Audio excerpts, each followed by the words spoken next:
India पूरी दुनिया में तन्हा रह चुका है। इंडिया के डिप्लोमेटिक रिलेशन जो है वो इस टाइम तकरीबन खत्म हो चुके हैं। पाकिस्तान की तरफ आते हैं तो शहबाज शरीफ इस टाइम पाक भारत जंग के बाद पूरी दुनिया का शुक्रिया अदा करने उनके मुल्कों में जा रहे हैं और उनको भरपूर वेलकम किया जा रहा है। इस टाइम मोदी के साथ जो उनकी ओपोजिशन पार्टीज है वो इतना तंग आ चुकी हैं कि वो हर रोज उनसे पूछते हैं, भाई ये तो बताओ आपको कितने मुल्क है जहाँ जिन्होंने सपोर्ट किया, आपने जाके शुक्रिया अदा करना। पूरी दुनिया देख रही है और इस चीज को हाईलाइट करना चाहिए।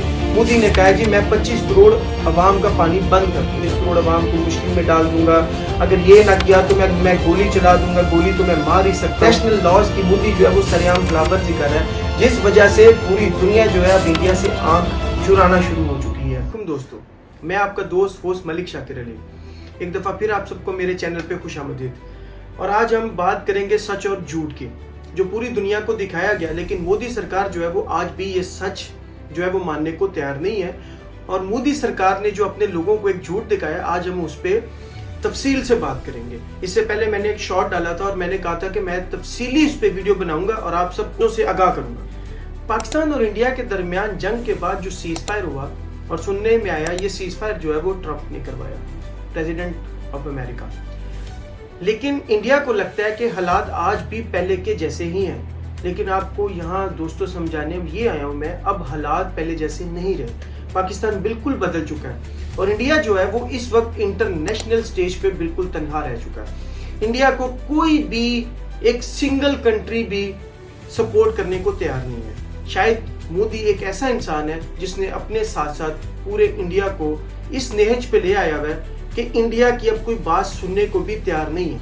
एक वक्त था जब भारत खुद को सेकुलर और टॉलरेंट स्टेट कहलाने के लिए पूरी दुनिया को अपनी तरफ माइल करता था। पूरी दुनिया को खुद को उसने पुरअमन स्टेट के तौर पे सामने लेके आया। लेकिन जैसे ही दुनिया को भारत के बारे में पता चला, हर किस्म की वहां पे जो है हर किसी को निशाना बनाया जाता है, चाहे वो किसी भी मजहब से ताल्लुक रखता हो, किसी भी शोबे से ताल्लुक रखता हो। भारत में बिल्कुल भी किसी भी एक सिंगल फर्द के लिए भी अब टॉलरेंस खत्म हो चुकी है। इसके बाद इंडिया अब उस स्टेज पे पहुंच चुका है जहां पे पूरी दुनिया के सामने बहुत बुरी तरह वो बेनकाब हो चुके हैं। दोस्तों, इसी पे आज मैं बात करने आया हूं कि जो नरेंद्र मोदी है उसकी एक सोच है, जिसको हम RSS वाली उसकी सोच है, उसको ऐसा लगता है कि दुनिया में या अपने लोगों को वो कत्लो गारत दिखा के, जराइम दिखा के, उसको लगता है मैं अपनी आवाम के सामने हीरो बन गया हूँ। यहाँ तक भारत दावा करता है कि सबसे बड़ी जो डेमोक्रेसी है वो इंडिया में है। लेकिन मुझे अब ये शक होना शुरू हो गया, इंडिया में इलेक्शन भी फेयर इलेक्शन नहीं होता, वहाँ पे भी बेईमानी की जाती है। इसीलिए पिछले कुछ सालों से मुसलसल नरेंद्र मोदी वहाँ पे विराजमान है, जिसने भारत और भारत के लोगों का जीना हराम किया। और नरेंद्र मोदी ने अपने लोगों के दिमागों को जिस तरह कंडीशनिंग की है कि उन लोगों को लोगों से नफरत करना सिखाया, अमन खत्म कर दिया ताकि वो लोग इसके पीछे लगे रहें और वोट देते रहें। सिर्फ पाकिस्तान को टारगेट करने के चक्कर में इंडिया इस टाइम पूरी दुनिया से दुश्मनी मोल ले बैठा है, ठीक है। लेकिन यहीं पे दूसरे रुख की तरफ अगर हम जाएं तो पाकिस्तान जो है वो पिछले कुछ सालों से या हमेशा ही पाकिस्तान अच्छा सर्वाइव करता है।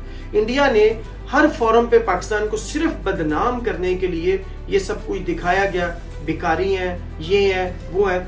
इंडिया शुरू से ही पाकिस्तान को हर फोरम पे दहशतगर्द, ये वो, और इसी तरह करता रहा, जबकि पाकिस्तान का ऐसा कुछ भी नहीं था और पाकिस्तान अपनी राह चलता रहा।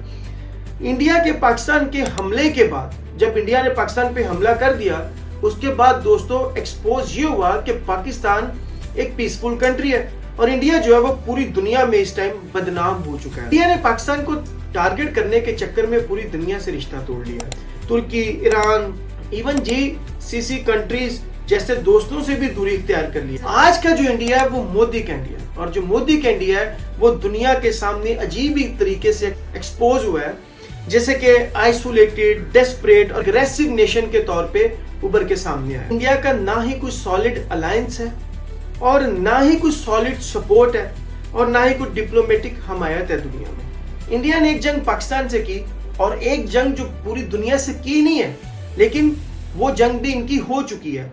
वो जंग इस तरह हुई, पाकिस्तान से जंग करने के बाद इंडिया जो है वो अपने जितने भी स्ट्रेटेजिक पार्टनर्स थे उन सबको खो बैठा है। बहुत सारे ऐसे बेढंगे से काम है जिस वजह से उनके जितने भी डिप्लोमेटिक रिलेशन है खराब हो चुके हैं। जैसे कि कोई भी प्लेयर्स है, पूरी दुनिया में प्लेयर्स लीग खेलते लेकिन इंडिया अपने प्लेयर को मना करता है। शायद वो पूरी दुनिया को खुद को बड़ा साफ सुथरा और दुनिया को वो अच्छा नहीं समझता, इसलिए उनके प्लेयर्स को क्रिकेट खेलने की भी इजाजत नहीं, आप सिर्फ आईपीएल खेलें। जैसे एशिया कप है, एशिया कप जो होता है वो एशिया में होता है, जिसमें पाकिस्तान, अफगानिस्तान, इंडिया, बांग्लादेश इस तरह करके टीमें जो है पार्टिसिपेट करती हैं। लेकिन इंडिया ने कहा है कि हम एशिया कप नहीं खेलेंगे। इंडिया ने एशिया कप खेलने से इनकार कर दिया। ऑब्वियसली प्लेयर्स ने तो नहीं किया।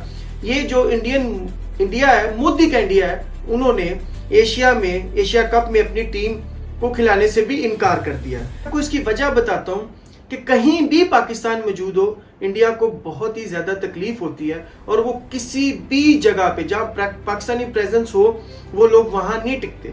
अगर आप बहादुर कौम है तो आप मुकाबला करें, आप हर जगह मुकाबले से भागते क्यों हैं? और इंडिया का सबसे बड़ा मसला पाकिस्तान है कि वो पाकिस्तान को बदनाम करना चाहता है। जी सिक्योरिटी रिस्क है, इस मुल्क में दहशतगर्द पलते, हम इनके साथ नहीं खेलेंगे। किसी ना किसी तरह पाकिस्तान को दुनिया से जुदा करना, बदनाम करना, जिस वजह से इंडिया पाकिस्तान के साथ नहीं खेलना चाहता और पाकिस्तान के खिलाफ एक गंदा प्रोपेगेंडा किया जाता है। जो मोदी का इंडिया है वो ये काम करता है। और अब तो मैं आपको बताऊं, पूरी दुनिया जो है वो इंडिया से इन्हीं हरकतों की वजह से तंग आ गया। अगर भारतीय अवाम मुझे सुन रही है तो वो मेरी बात को थोड़ा समझने की कोशिश करे, ना कि गुस्सा करने की कोशिश करे। दूसरा, इंडिया में बिल्कुल जो बर्दाश्त है वो खत्म हो चुकी है। अगर कोई भी बंदा वहां काम करने चला गया, उसका नहीं भी कसूर है, कोई उसकी कंट्री में कुछ छोटा मोटा हादसा हो चुका है, तो उन्होंने उस बंदे के पीछे पड़ जाना है। जैसे कि आप एक्टर्स ले लें, एक्टर्स का पोस्टर हटा देना और उन बंदों को बैन कर देना, उनके घरों पे हमला करवाना। जो डायरेक्टर्स हैं या प्रोड्यूसर्स हैं जो पाकिस्तानी एक्टर्स को रख लेते हैं फिल्मों में, उनको गंदी गाली गलोच करना, उनके घरों को टारगेट करना, यहाँ तक कि उनका जीना हराम हुआ है। वो मुंह से कुछ कहे या ना कहे, उनको भी खुल के काम नहीं करने दिया जाता, सिर्फ इसलिए कि इनको पाकिस्तान को बदनाम करना। जो है बेसिकली वो एक डिक्टेटर है, वो कुछ जमहूरियत नहीं चला रहा। शायद आने वाले वक्तों में भारत के लोगों को ये समझ आए कि वो चाहता है कि वो हमेशा हुकूमत करता रहे और इसी तरह आप लोगों को किसी ना किसी तरीके से फंसाई रखे और बताए कि मैं पाकिस्तान के साथ लड़ रहा हूं और सिंपैथी वोट जो आप उसे देते रहे और वो इलेक्शन जीतता रहे। कि जब पाकिस्तान के साथ इंडिया की जंग हुई तो उस वक्त जिन ममालिक ने पाकिस्तान को सपोर्ट किया, इंडिया ने आज उनसे एक अलग ही तरीके से जंग शुरू कर दिया। जैसे कि तुर्की के साथ भी अपने जो रिलेशन है वो खत्म कर चुके हैं। तो जो भारतीय अवाम है वो सोचे वो जाएगी कहां पे? अब पाकिस्तान को इस जंग का बहुत फायदा है। दुबई ने वीजों पे पाकिस्तान के लिए, जो इंडिया के कहने पे उन्होंने वीजों पे वक्ती तौर पे सख्ती की थी, वो वीजों में दोबारा नरमी कर दी गई है। कुवैत ने भी 17 साल बाद पाकिस्तानियों पे वीजों का बैन जो है वो हटा लिया गया और पाकिस्तान से अपने ताल्लुकात को बेहतर किया। पाकिस्तान को पूरी दुनिया में बड़ी इज्जत की निगाह से देखा जा रहा है। इस वक्त पाकिस्तान को बिल्कुल एक ऐसे ही जैसे किसी शहजादे का वेलकम किया जाता है जब कोई जंग लड़के आता है और जीत के आता है, इसी तरह पाकिस्तान का वेलकम किया गया। अब इंडिया की तरफ आते हैं। इंडिया ने अपने सारे ताल्लुकात खत्म कर चुके हैं। इंडिया को पूरी दुनिया में कोई सपोर्ट करने वाला नहीं है। इवन के वहां पे जो उनकी ऑपोजिशन जमाते हैं, राहुल गांधी ने अपनी पार्लियामेंट में सवाल उठाए कि हमें बताएं कि आपके त्यारे गिरे कितने हैं और दूसरा ये बताएं कि आपको किस किस मुल्क ने सपोर्ट किया। फिर उन्होंने ये भी जिक्र कर दिया, या पाकिस्तान की तरफ से जो खबरें आ रही हैं इस वक्त, पाकिस्तानी प्राइम मिनिस्टर जो है और साथ चीफ ऑफ आर्मी स्टाफ, जिन जिन ममालिक ने पाकिस्तान को भरपूर सपोर्ट किया वहां पे उनका वार्म वेलकम किया गया और पाकिस्तानी प्राइम मिनिस्टर और चीफ ऑफ आर्मी स्टाफ जो है वो उनका शुक्रिया अदा करने भी गए। मोदी को ना किसी का टेलीफोन आया, ना वो खुद कहीं शुक्रिया अदा करने गए, ना उनको किसी ने कुछ समझा।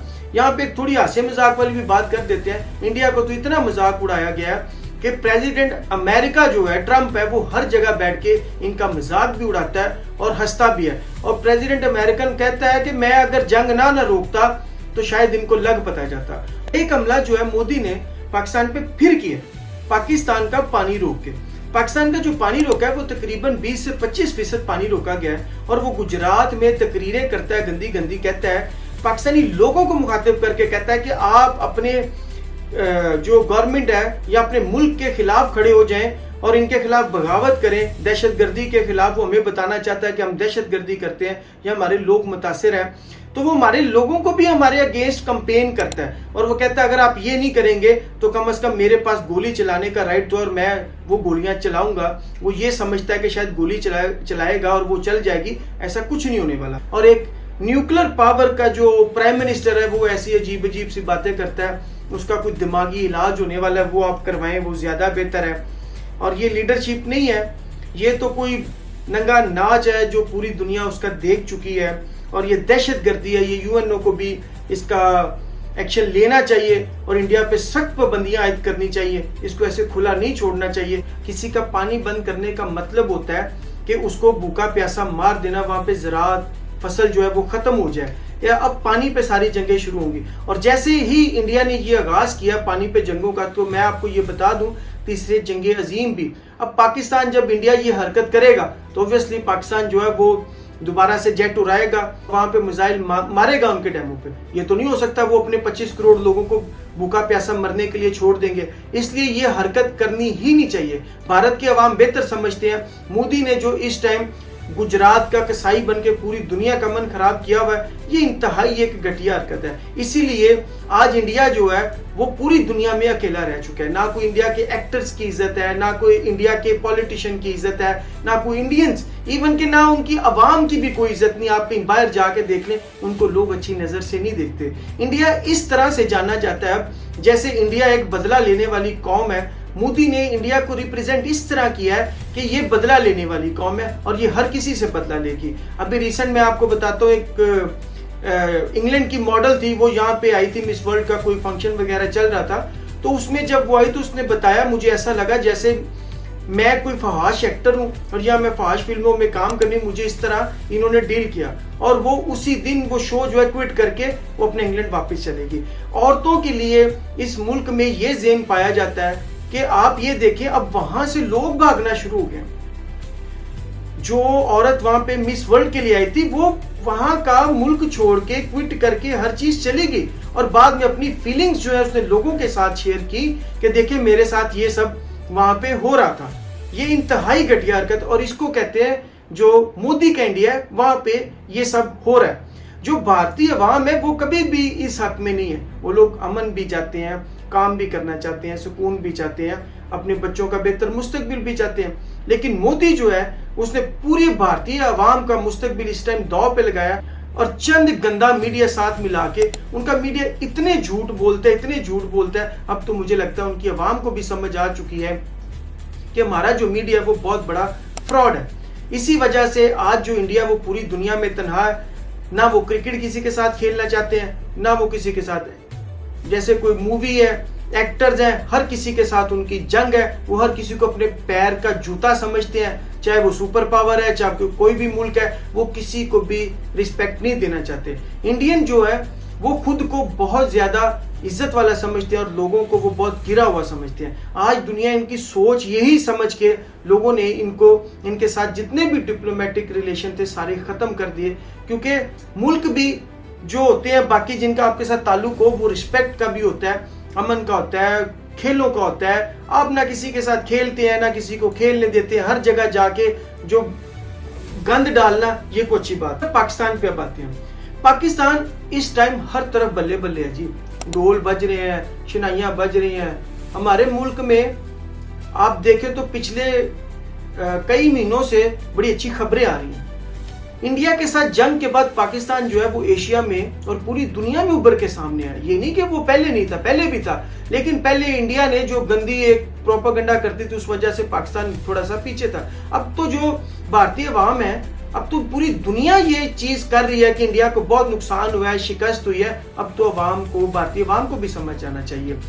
और जो पाकिस्तानी अवाम है वो इस टाइम खुशी भी मना रही है और पूरी दुनिया में जाके जो पाकिस्तानी अवाम है शुक्रिया अदा कर रही है। और यहाँ पे अब पूरी दुनिया कारोबार भी करना चाहती है। और पाकिस्तान ने कभी भी ना अपने प्लेयर्स को रोका, ना कभी अपने एक्टर्स को रोका। पाकिस्तान में ये सोच नहीं पाई जाती कि वो नहीं खेलने देते। हमारे जो प्लेयर्स हैं वो पूरी दुनिया में लीग्स खेलते हैं। इंडियन को इजाजत नहीं है कहीं भी लीग्स खेलने की, उन्होंने सिर्फ अपने घर पे खेलना है। लेकिन पाकिस्तान में ये सोच नहीं पाई जाती है। पाकिस्तान बड़े खुले दिल से ये तस्लीम करता है। आज भी इंडिया अगर ये भी कहेगा ना पाकिस्तान को कि हमारे मुल्क में आके खेलो, तो पाकिस्तान जाएगा, खेलेगा। लेकिन इंडिया में इतनी जुर्रत ही नहीं है कि वो आए। इंडिया सिर्फ नुकसान करना चाहता है पाकिस्तान का, लेकिन उनके नुकसान करने के चक्कर में इस टाइम पाकिस्तान जो है वो ग्लोबली इमर्ज हो रहा है। समझ तो आप गए होंगे, यहाँ पे बिजनेसेस आ रहे हैं पीसफुल। पहले ही हम लोग, हमारा PSL भी बहुत अच्छा हुआ है, हमारे एक्टर्स जो हैं, हमारे लोग हैं, काम करने वाले हैं, हर काम बहुत बहुत अच्छे से पाकिस्तान में हो रहा है। पाकिस्तान पे ट्रस्ट करना शुरू हो गया कि वहाँ पे कोई सिक्योरिटी ऐसे रिस्क नहीं है। अभी बांग्लादेश भी पाकिस्तान खेलने आई है, कोई मसला नहीं है, सब कुछ ठीक है। पाकिस्तान को इस टाइम पूरी दुनिया जो वो इज्जत की निगाह से देख रही है और पाकिस्तान के साथ हर मुल्क ट्रेड करना चाह रहा है। मैंने जैसे कि आपको पूरी वीडियो में बताया कि भारत के साथ अब कोई भी जो मुल्क है वो क्यों काम नहीं करना चाहता। वो सिर्फ और सिर्फ नरेंद्र मोदी की वजह से पूरी दुनिया इनसे किनारा कशी कर चुकी है। इनके अपने मुल्क में कोई आज़ादी नहीं है, ना कोई प्लेयर कहीं खेल सकता है, ना कोई एक्टर काम कर सकता है, ना ये कहीं आ जा सकते हैं। हर बंदे को वहाँ रह के ये प्रूव करना है कि वो हिंदू है, चाहे वो किसी भी मजहब से ताल्लुक रखता हो। और हमारे PMO chief of army staff ने पूरी दुनिया का खुल के शुक्रिया अदा किया, जिसमें अजरबैजान, चाइना, USA सब दोस्तों का शुक्रिया अदा किया। तुर्की है, ठीक है, और ईरान है, सब दोस्तों का जाके वहाँ शुक्रिया अदा किया। और जब पाकिस्तान का प्राइम मिनिस्टर वहाँ गया, उन्होंने बड़ा वार्म वेलकम किया। कुछ जो भारतीय लोग हैं वो इस चीज़ को समझें। आप लोग अपने लिए दुआ करें, आपको कोई अच्छा प्राइम मिनिस्टर मिले ताकि आप लोगों के मुस्तकबिल महफूज हाथों में हो, ना कि आपके सारा जो पैसा है वो बजाय कि आपकी गुर्बत तलीम पे लगे, वो सारा पैसा वो नकली हथियारों पे लगा के चांद पे जा के वो सिर्फ नुकसान है और कुछ नहीं है। दोनों मुल्कों का अमन कायम रहना चाहिए। मेरी दुआ है कोई ऐसा बंदा है जो दोनों मुल्कों का अमन कायम रखे। मैं ये कभी नहीं कहूँगा कि हमेशा हालात ख़राब हों। अगर आपको मेरी वीडियो पसंद आई है, मुझे कमेंट करें, शेयर करें, लाइक करें, और कोई सवाल भी पूछना चाहे तो ज़रूर मेरे से पूछिएगा। और अगली वीडियो जो मैं बनाऊंगा वो इंतहाई मज़ेदार वीडियो होगी कि असल वजह क्या थी इस जंग के पीछे। मैं कुछ चीज़ें आपको दिखाऊंगा और आप लोगों को इल्म हो जाएगा दोनों मुल्कों को। इसी वीडियो के साथ अपने भाई को दीजिए इजाज़त। अल्लाह हाफिज़।